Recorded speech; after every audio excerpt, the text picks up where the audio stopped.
Assalamualaikum. My name is Muhammad Alif Zulkarnain. Today I will be presenting my proposed project entitled Conversion of a Diesel Campus Shuttle into a fast wireless charging electric bus using power electronic converters.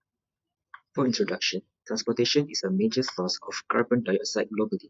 Muslim still uses diesel buses, which contribute to air pollution and high fuel costs. Inspired by Car's Alif online electric vehicle system in Korea, I propose a wireless charging system using inductive power transfer. The system includes key components like rectifiers, converters, inverters, and isolation circuits.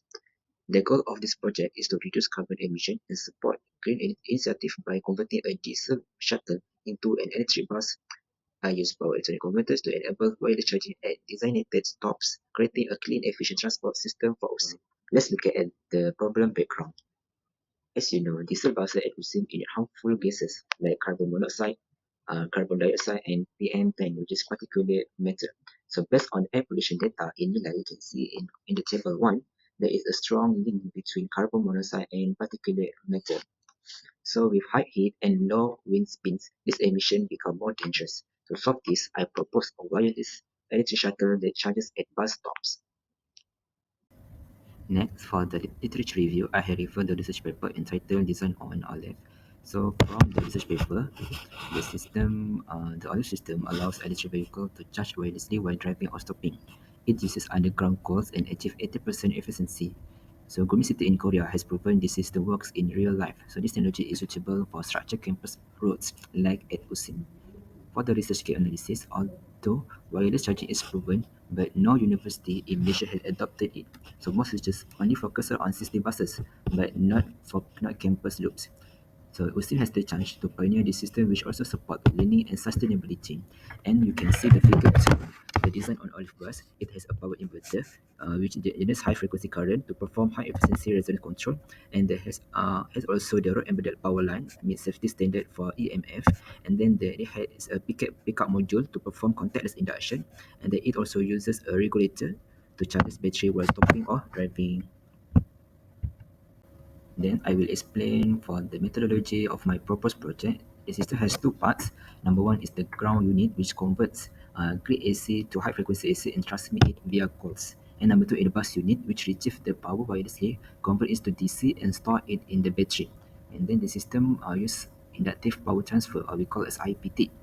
So from the figure 3, which is the block diagram, AC from the grid is rectified and converted to high frequency AC, and it is transmitted wirelessly using coils, and the bus retrieves it, so it will convert back to the DC and powers the battery and motor. So all of this happens safely and efficiently. For the battery, it uses the lithium polymer battery as shown in the figure 4. So the key components include a AC to DC rectifier, high frequency inverter, retrieval coil, DC to DC converter for battery charging, and DC to AC inverter to power the motor. So each part ensures that energy is transferred and used effectively. Then this is the flow of the project implementation. For first one is the project initiation is about the feasibility study to explore the bus stop, and then the research about the electrical bus, and then the phase two is about system design. From it include the simulation through a simulator or MATLAB to simulate the system. And then the phase three is we have selected the component, and we do a costing estimation. And then the phase 4 is about the prototyping and testing, included installing the charging port at bus stop, and then the the electrical system for the bus itself. And then the last one is installation and documentation. So all of these phases will be included in the Gantt chart for the timeline of the implementation. This Gantt chart shows the 6-month timeline. Month 1 focus on planning, month 2 and 3 is involved design and simulation, month 4 is for the component selection and prototyping, and month 5 and the last month in the system is installed, tested, and the handed over, and then also they get feedback from the stakeholder.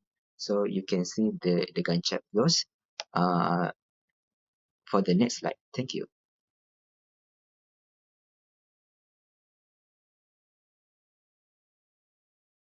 Alright, next we move to the proposed design of the system implemented on Muslim shuttle buses and bus stop. In figure 6, we can see the electric wireless charging port that will be installed at selected stops. The example shows the one near College Kediaman 1.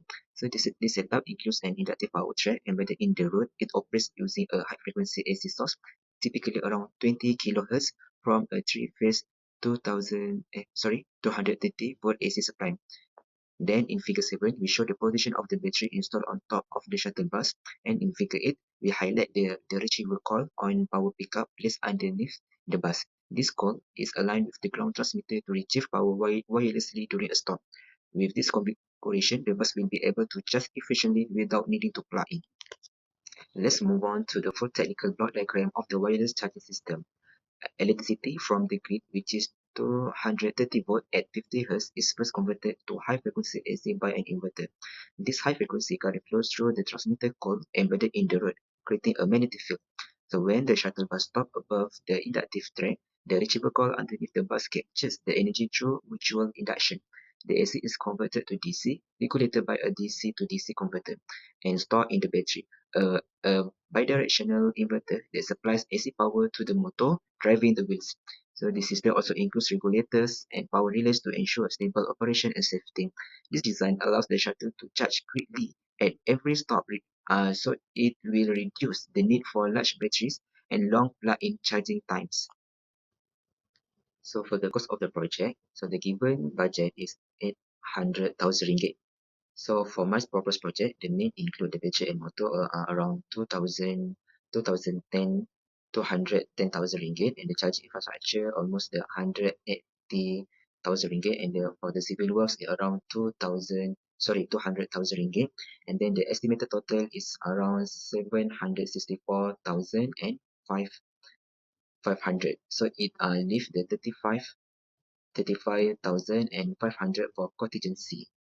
So the budget is actually less than 800,000 ringgit, which is suitable and enough within the budget. So let's see the benefit of the project. Technically, it shows how power electronic can create eco-friendly transport among students and staff at campus. Operationally, it saves fuel and reduce emission. So it supports SDG 7 to promote clean energy via electric transport. And then also the SDG 13, which is reduce emission and support climate action. For students, it offers a real-life learning. They will understand how the power electronic can be converted into a electrical vehicle, and environmentally it support a cleaner campus and support green campus and to enhance the public image of the university.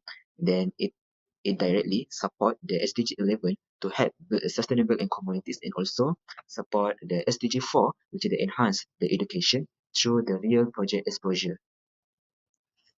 Last but not least, for the conclusion, for the output, we have designed the wireless AV charging system based on the inspired research, and then we developed the layout and timeline through a Gantt chart, and also we consider a selected components and create estimated cost to implement this proposed project. And then for the outcome, this project is clearly shown in a fast and safe charging at bus stop, and then it uses a smaller battery size and efficient use. So and then it support education value for students and impact the society and economy.